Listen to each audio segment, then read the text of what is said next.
grade but in 5th grade on, I was moved to North LA County where Magic Mountain is. If anyone's familiar with Magic Mountain, I worked there. I went there a lot.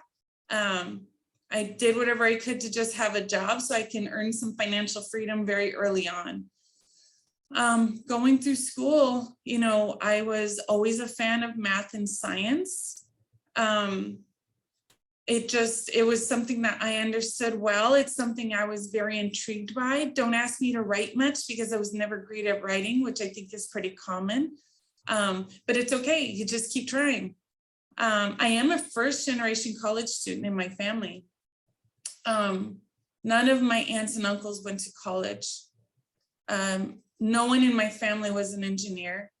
No one in my family really did anything beyond high school, and that's if they graduated high school. So it really was a first to me.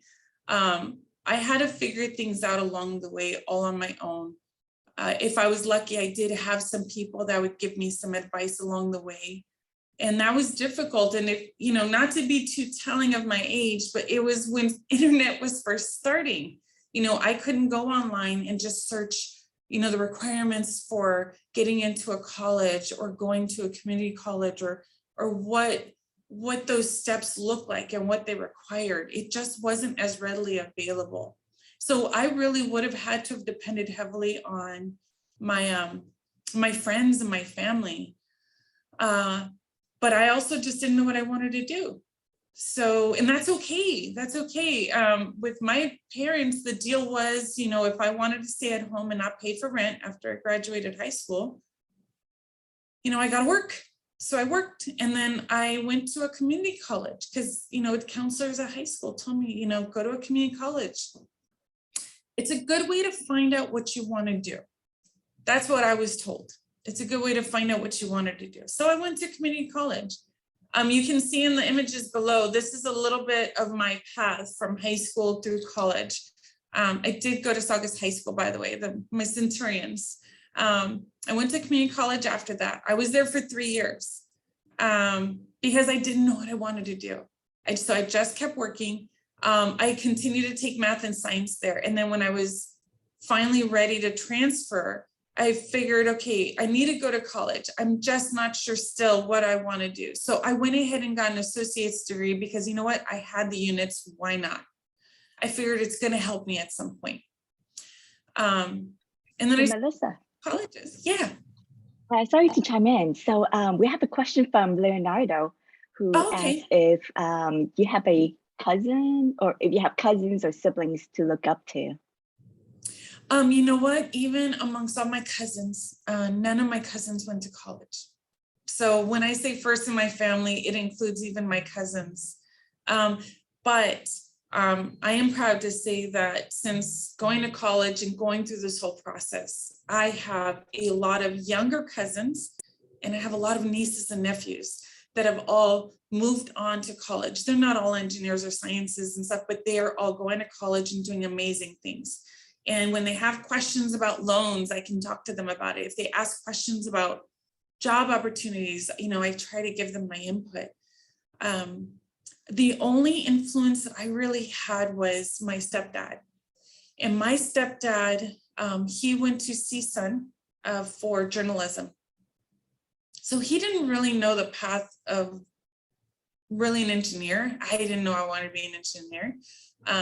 So all he kept telling me was, well, you got to go to college. And honestly, I didn't know what else to do. So I figured, why not? I wasn't too mad at the books. I didn't mind doing it for a little bit longer. But he also worked in the aerospace industry. So every now and again, he would have his coworkers come to our house and, you know, because they saw that, you know, I might be on that path towards college, they would give me their advice. Oh, don't do this. Oh, you got to go to those colleges with the big name. You got to go here. You got to go there.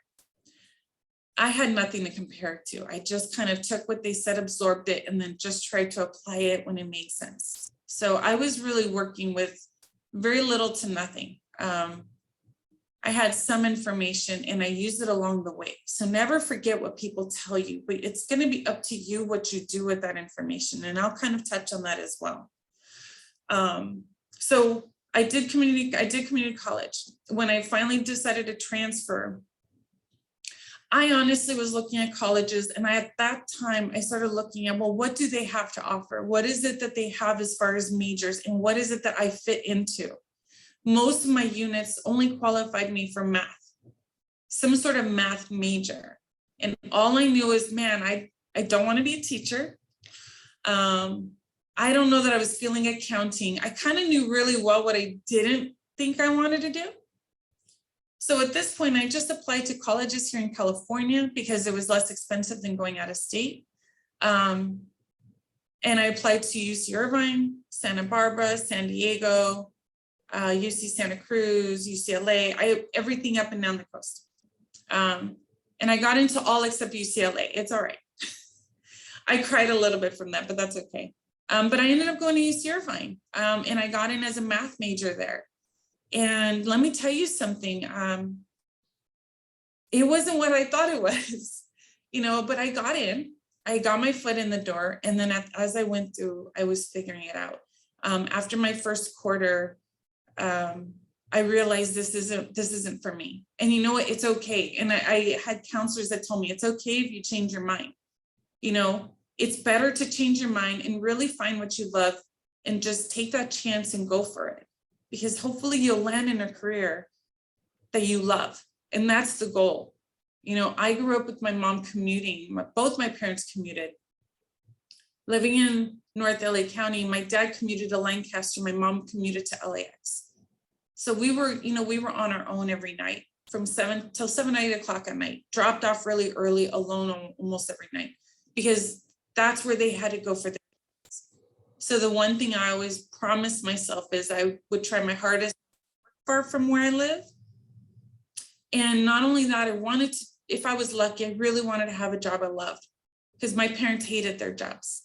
They didn't because it paid the bills. And that is a big difference when it comes to the quality of the life you have after college.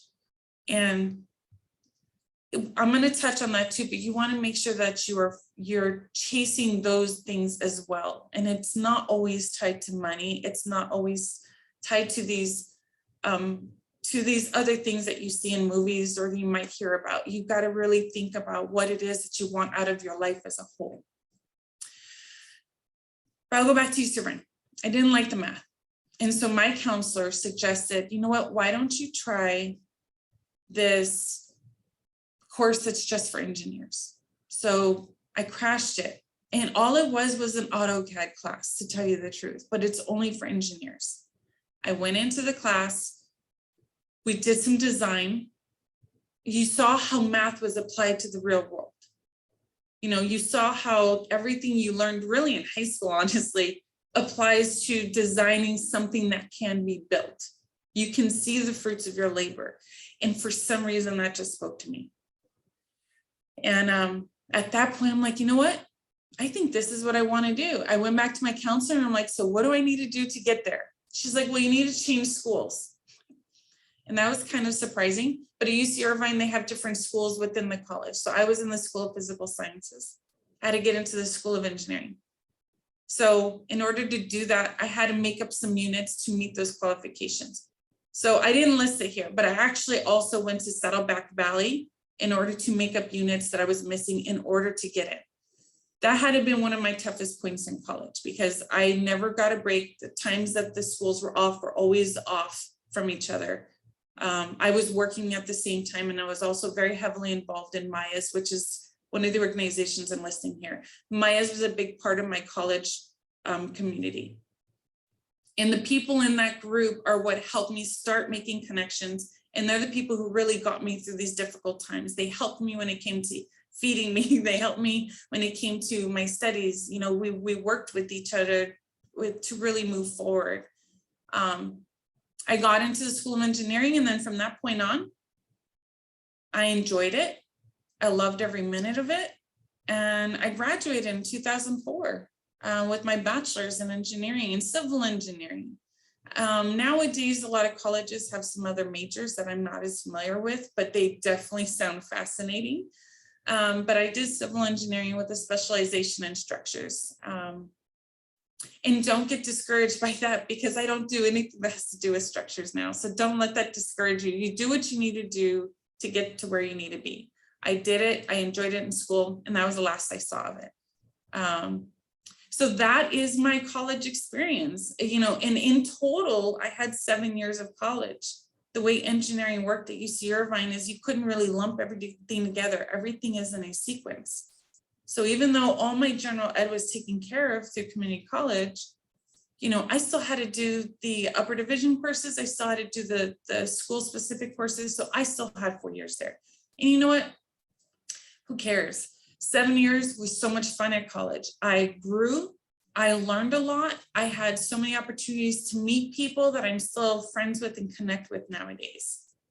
So don't ever see that, you know, I know a lot of people are always like, I need to be out in 4 years.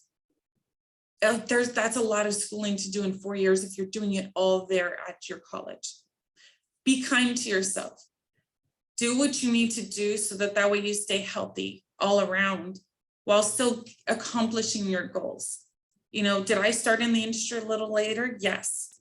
It's fine though. It didn't hurt me in any way. I'm still accomplishing the things that I want. So kind of from the beginning, you know, don't think that you're really ever behind. People put too much stress on themselves to meet a certain requirement set by either their colleagues, the societies, school friends, families. You need to do what's good for you. And I can tell you right now that taking your time to make sure you get it right, you can't ever go wrong. I didn't necessarily know that, but as I was going through it, I was comfortable in my decisions. I felt like I was on the right path. So I was okay. So just remember that. Moving forward from college, this is kind of, I want to talk about organizations because this is really that connection that took me from college into my career. When I was in college, as you saw, I was a part of MAES. MAES, I found them through CODE, which I think was on the flyer that was distributed, the Center of Opportunities and Diversity Engineering. There are so many resources, and even now, even more so. I think all the colleges have different chapters of different organizations. It is an extra effort, but if you can, I do strongly encourage getting involved in some manner. It will pay out in loads and loads of rewards pretty immediately and as you move forward. And you don't need to stick to one organization. If there's something about it that you would rather do somewhere else, then go to another organization. You're not binded by this. It's for you to decide what it is that you want to get involved in. If you decide to stick to one, great. But I was involved with MAES. I was their secretary 1 year, vice chair, and then I ended up the year as a co-chair. And me and my co-chair, we grew the group from like what was left with us at like 4 people. And when we left, there was over 25. So for us, that was a huge thing. We were lucky to get a really good group of kids that stuck with us and participated with us this whole year in all these events that we came up with. And it's a great way to stay connected moving forward after college.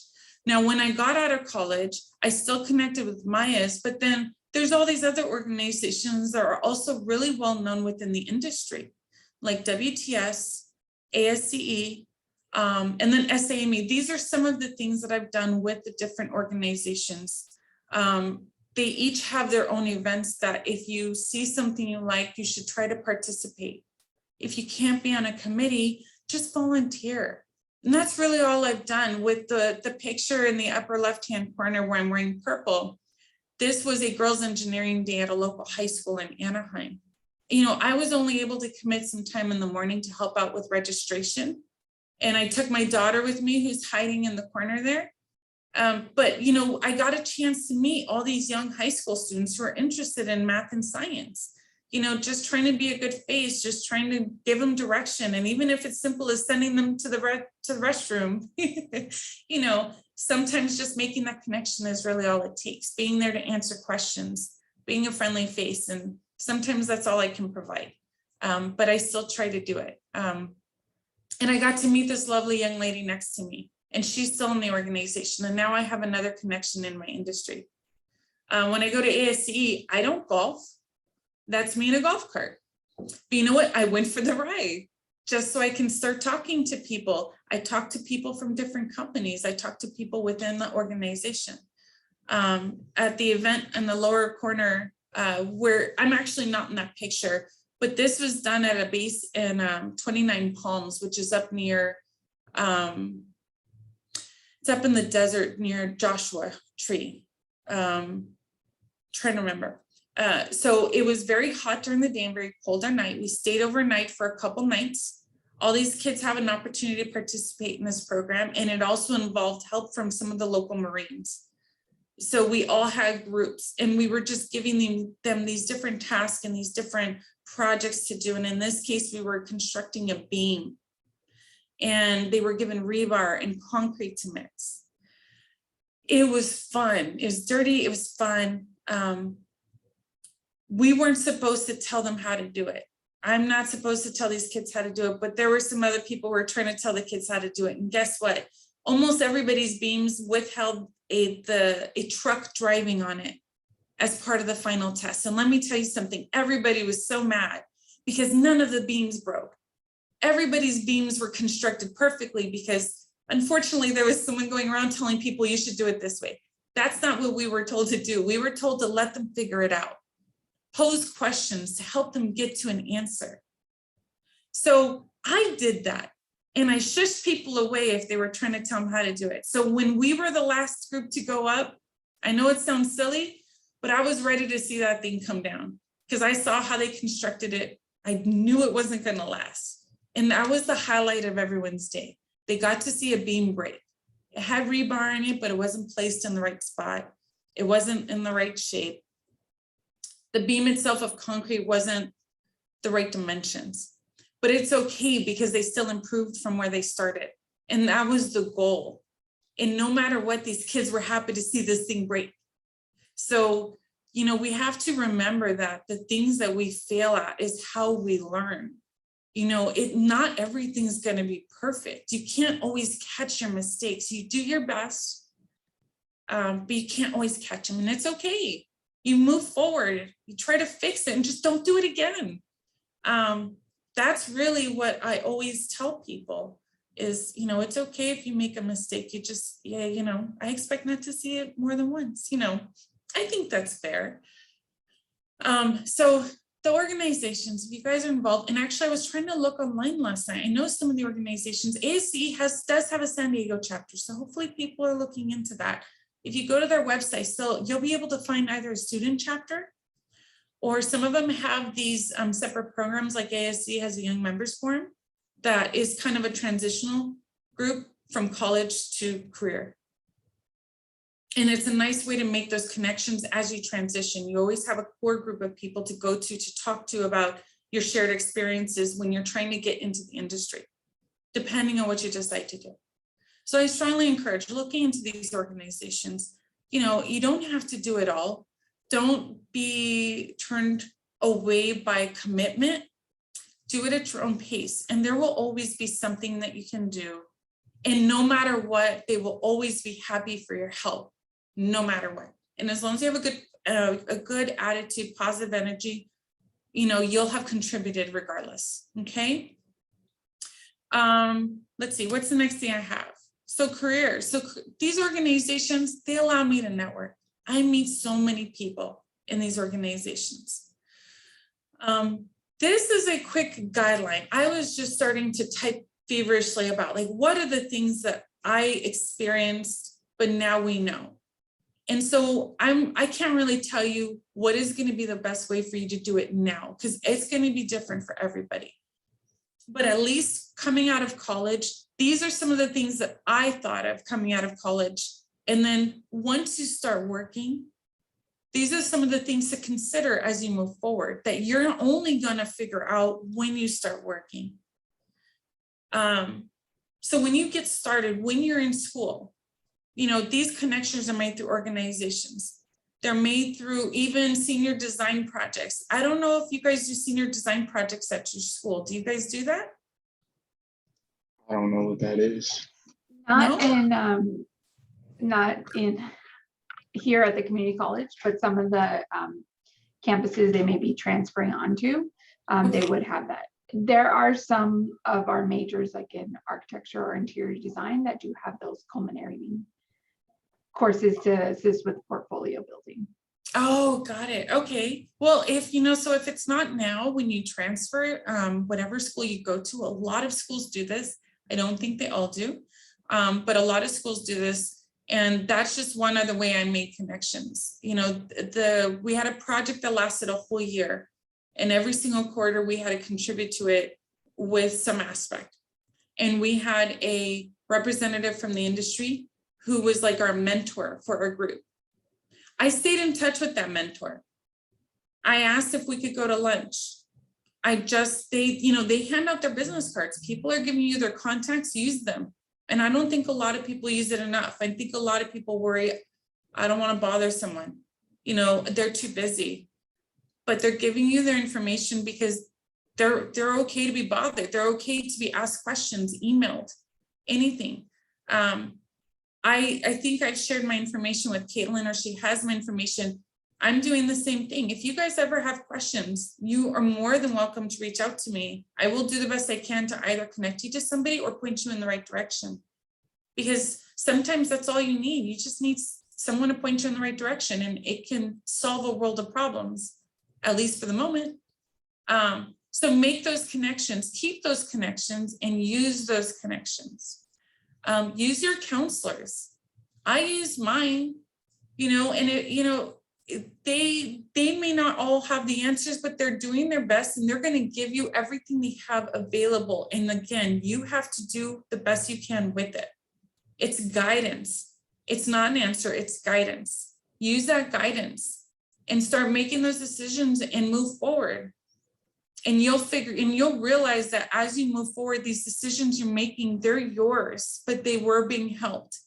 And just make sure you remember that. My counselor at UC Irvine, she couldn't figure everything out for me, but she definitely pointed me in the right direction. And little did she know, she set me on my path for my career, and that I think is what that's their job. They're doing the best they can. So use your counselors. That's what they're there for.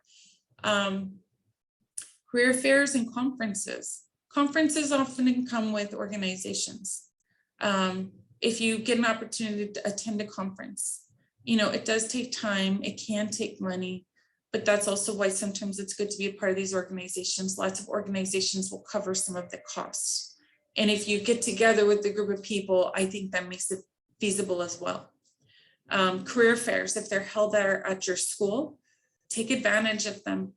I know some schools do all campus career fairs, some do specific to a subject.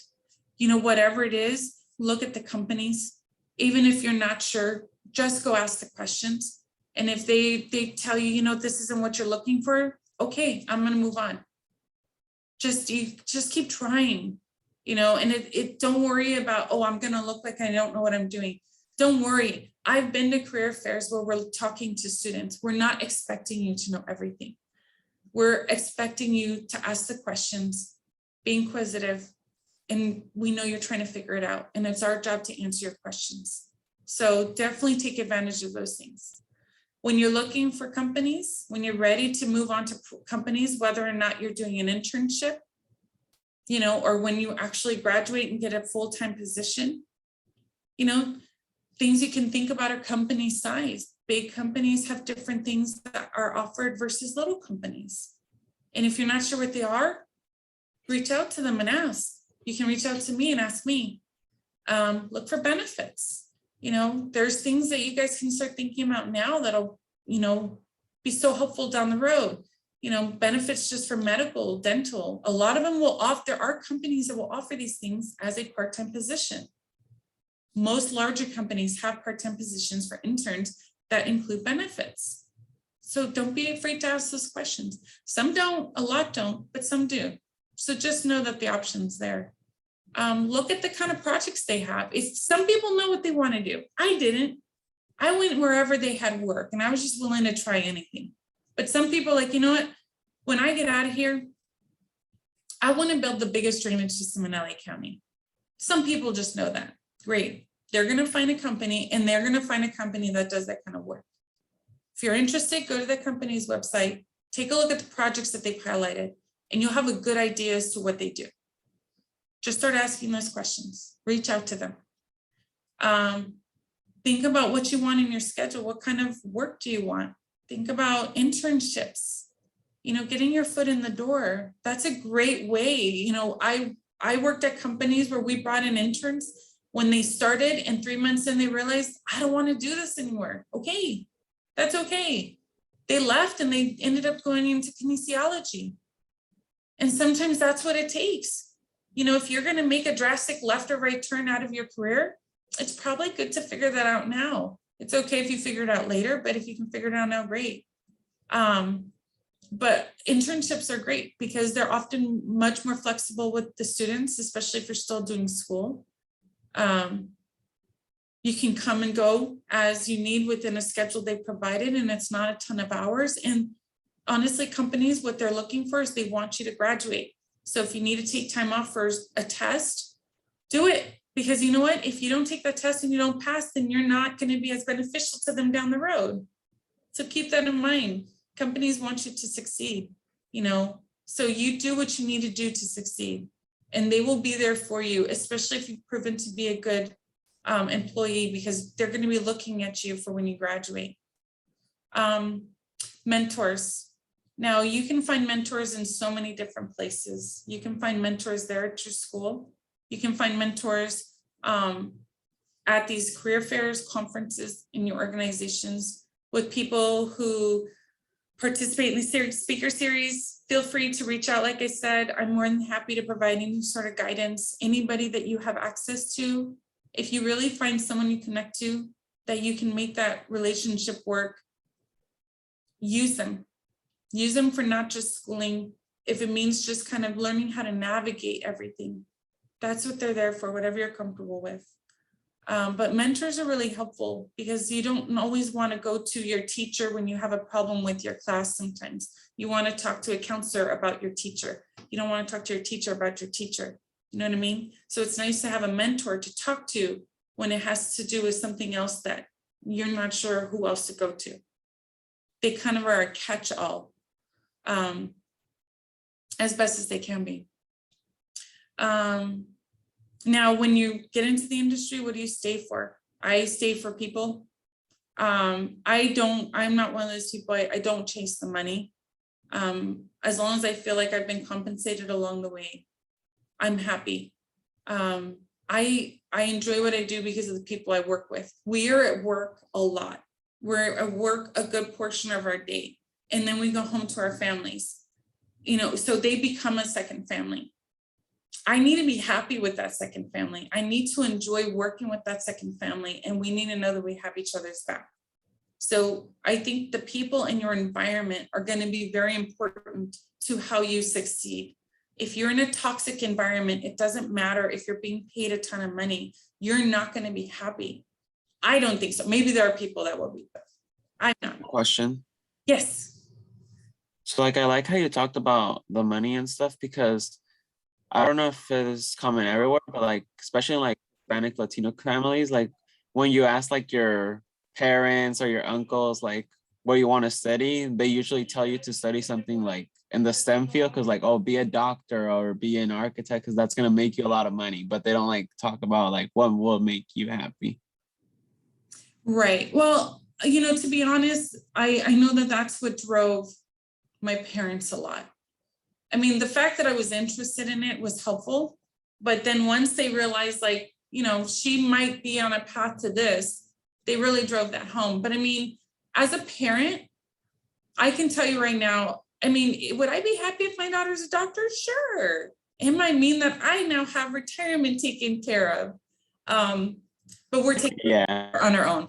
But, you know, I think for all families, what you also need to remember is if they're your parents, they want the best for you. And their idea of the best for you is more than what they had. That's what it comes down to. So I think what I always tell my kids is, as long as you're happy and you can take care of yourself, do whatever it is that you want. Be kind, take care of yourself, don't live off of mom and dad, and you do whatever you want. It doesn't have to be an engineer. You know, if you want to go into something that maybe doesn't pay as much. I mean, teachers are not paid as much, and they teach our children. They are raising my kids. They should be paid more. So they want you to do better, but I think part of it is maybe just have that conversation with them. If you don't know what you want to do, they're giving you ideas. So if you do know what you want to do, or you have ideas, I think it'd be helpful to just explain it to them. You may not always have them agreeing, but also they don't know. My family didn't understand what engineering was. To be honest, I have a lot of family that still doesn't understand what I do. You know, when I first started, they asked me, are you going to be the ones cleaning up the side of the road? You know, you see people in hard hats and vests out on the freeways. Have I been on a freeway with a hard hat and vest? Yes.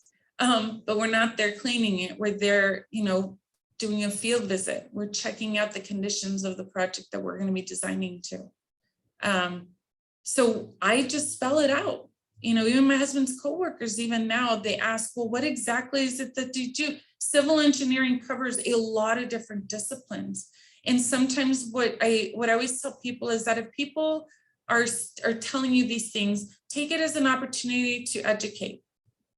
You know, explain to them what it is.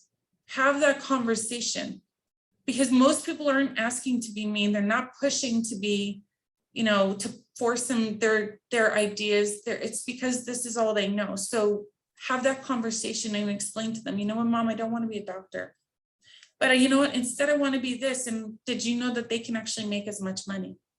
Did you know that I can work from home and that's the lifestyle I want to live? I'll be able to support myself. I'll be able to do this, you know, but keep that in mind that they just want something more for you than what they had. You know, my family, my grandpa, he worked the fields. My mom worked the fields when they were in Mexico until they got here. They had a slightly better education, but they still didn't go past. Some of them graduated from high school, some of them didn't. Same, my parents. Yeah, but that is, to an extent, that's really all they know. So use it as an opportunity to teach them about the things that you're learning, and hopefully they'll listen. But oftentimes, like most people, they need to see it to believe it. It's going to take time, but your parents only want the best thing for you. They want to know that you're going to be okay. They want to know that they've done their job in making sure that you're set up better than maybe they started. That's what it comes down to. So just make sure you understand it from that point of view and be patient. It's going to take time, but when it comes to money, you need to be able to take care of yourself, but everybody's needs are different than their wants. What you need to survive is different than what you want, the kind of lifestyle you want to live. But if you can manage those things, you'll be fine. I always tell my son that Steve Irwin did very well for himself because he loved animals. You know, whether or not he has signed a certificate or a license or a degree to it, who knows? I doubt it. But he did something he loved. He had a passion for it. He succeeded. You find something you're passionate about, you'll succeed. Now, am I passionate about engineering? I don't know that I'm passionate about engineering. I'm passionate about my family, but I do enjoy it. And I do love what I do. And I do still enjoy coming to the office, and I do still love working with my friends and my coworkers and all that stuff. So in that case, I'm already doing what my parents didn't want me to do. They didn't want me to hate my job. I don't hate my job. So I feel like I've fulfilled that requirement. I can take care of myself. They're happy with that, you know? So just give them a chance, but definitely do your research. And like I said, ask the questions, you know, find out more about those, use your counselors, get connected. And if you're not sure if someone's willing to be a mentor, ask them, hey, will you be my mentor? Do you mind if I come to you with questions? Because I'm really interested in this field. Okay. Okay, thank you. So the other things to think about is growth and opportunities. All that stuff, I think you'll find once you're actually in the industry. You don't have to have the answers to all these things now. Some people do, because maybe they have other resources at their fingertips. Like I said, I didn't. You guys have a lot more available to you now. So use it the best you can, prepare yourself the best you can. But we're not expecting you to know everything. What we expect people to have coming out of college is, I want someone who has the ability to learn, can listen and follow direction, and is proud of their work and wants to grow. We want somebody who is willing to grow and can be a team player. Most companies, that's all they're expecting. They're not expecting you to be able to come in and design a freeway. No. We know that we're starting from the ground up, and that's what companies want. They want to be able to build you. They just need to know what they're working with. So keep that in mind when you're coming out of school. You don't have to know all the answers. You don't. Okay. I think that holds a lot of people back. So don't let that hold you back. I don't know how we're doing on time, Caitlin. We're almost. Yeah. You've been taking questions along the way. So yeah, we're good. We still have about 20 minutes. Okay, great. So I'm going to, these last slides is really just to kind of show you guys some of the work that I do. And I think as we were talking, answering some of those questions, I realized some things I probably skipped over even as far as my career path, but I mean, I can talk about a ton of stuff. So I'll focus on the projects and then I'll just take some more questions. So what I'm going to show you here is that, you know, there's tons of stuff out there. There's tons of types of work that we do. And this is specific to my company. There's a lot of companies that do a lot of different things. There's so many things out there, you guys. Don't ever feel like you're restricted. There's so many things out there. And honestly, you won't know until you get into it, but definitely just look around, look at these companies. And again, if you're in an organization, you guys start getting exposed to different types of companies. And then you start checking, you'll start hearing the names of companies. Then it gives you an idea, where do I look? You know, how do I know that this company is an engineering company? How do I know this? How do I know that? You know, use those sources to start somewhere. If you go to these organization websites, if you just go to like WTS, you'll see all their sponsors. Boom, there's a list of 12 companies you can research. And that's what they're looking for. They want their names to be out there. So research them, start from them. And then you might actually see some other names. Look into them.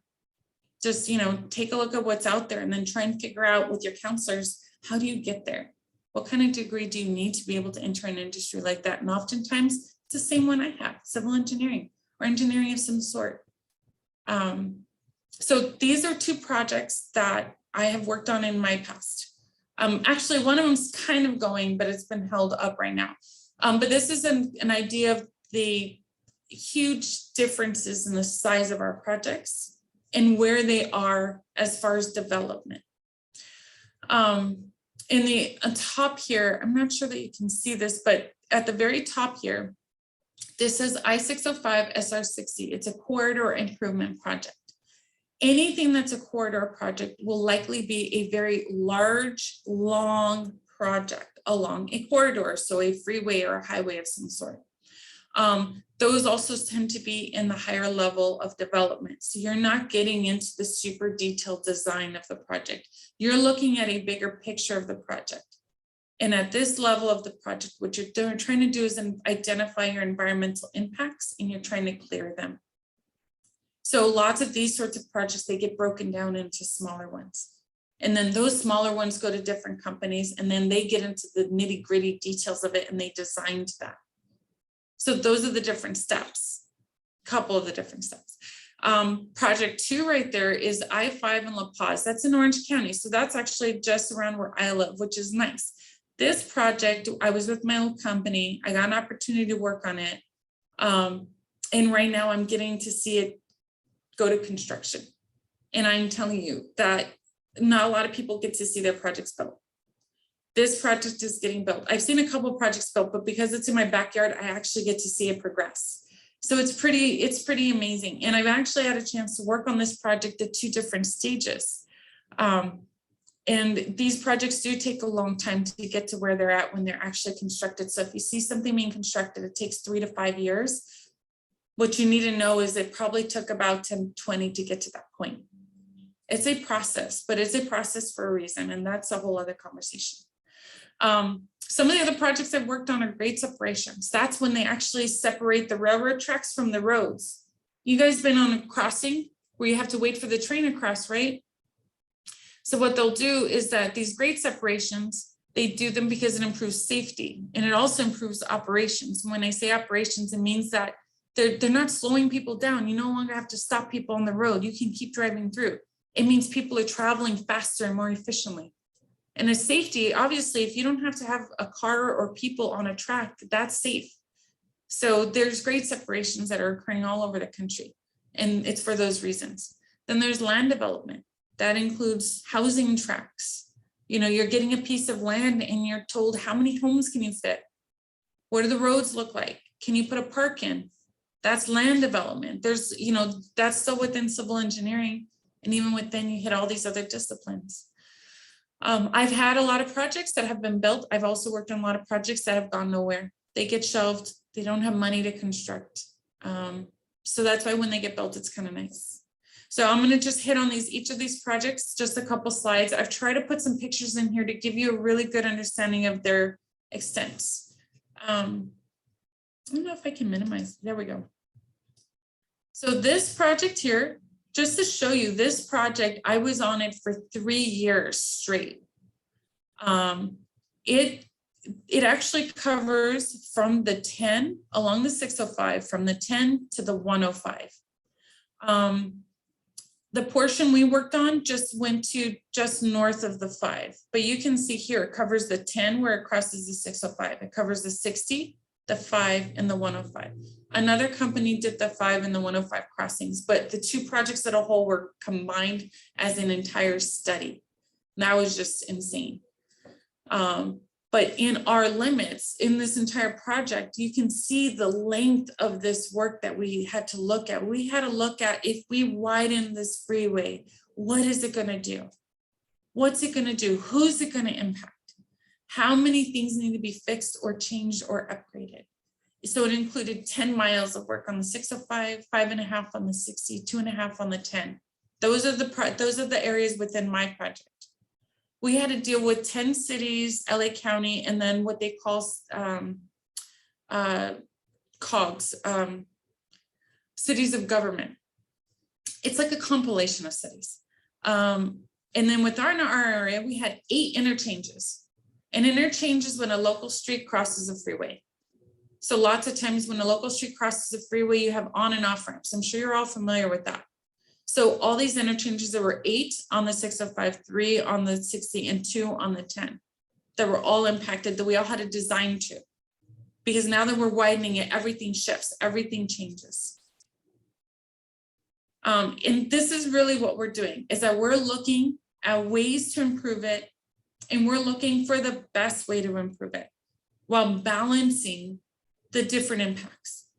So if you look at these pictures on the screen, what you're going to see is this intersection on the 605 of Rose Hills. This interchange is one of the ones I got to design.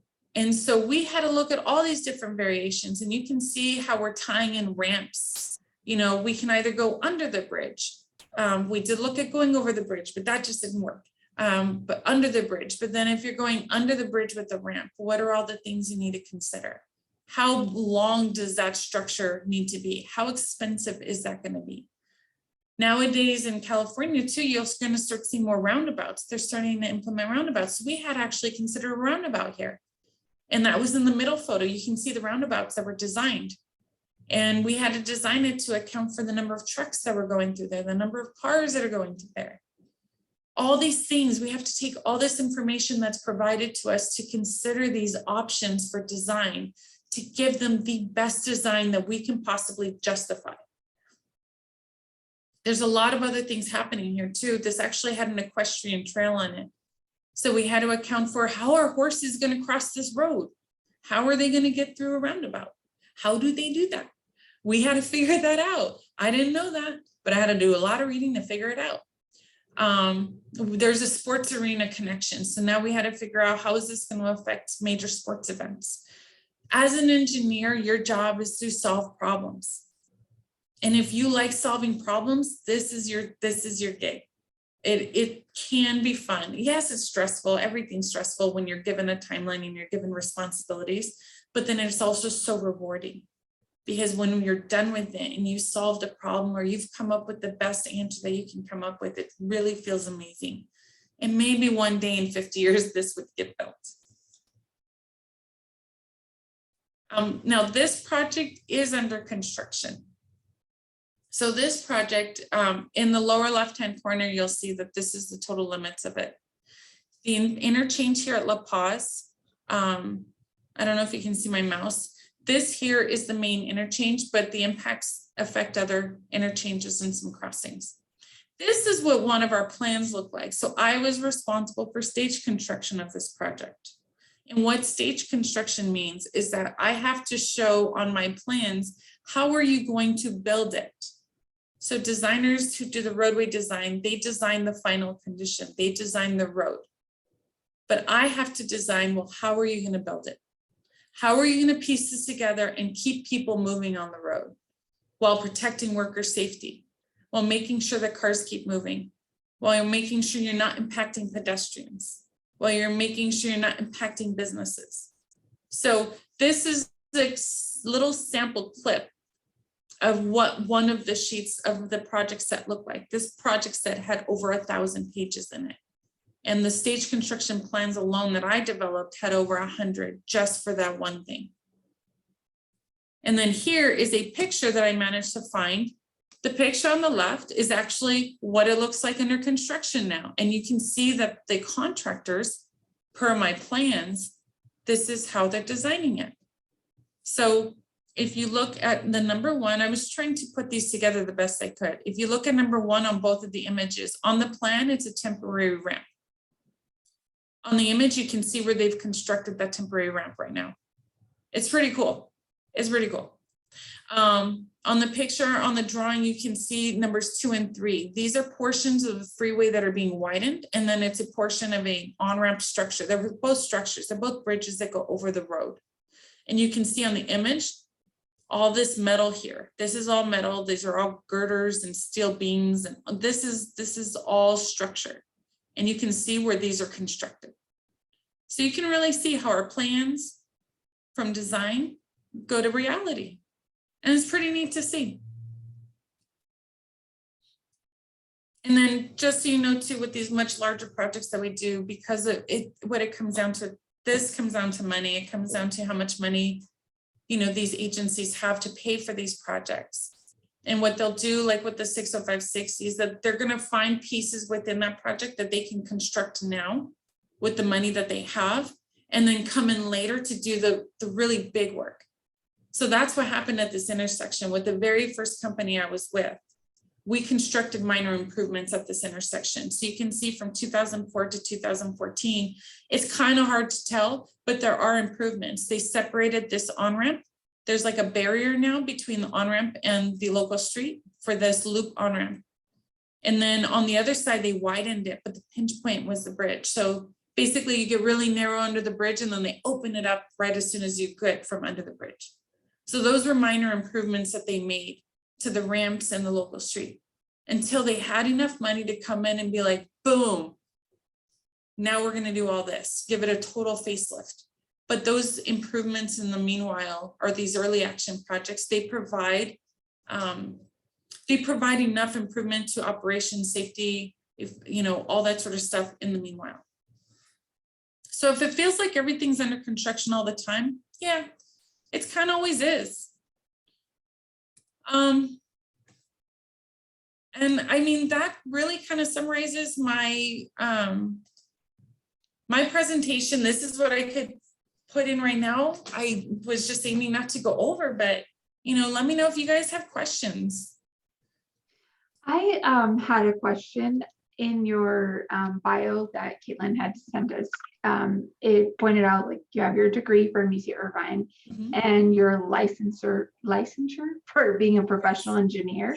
Can you talk a little bit about that? Yes, that was one of the things I was thinking about. I completely skipped over. So when it comes to engineering, I guess the goal ultimately would be to get your professional engineering license. It's a PE.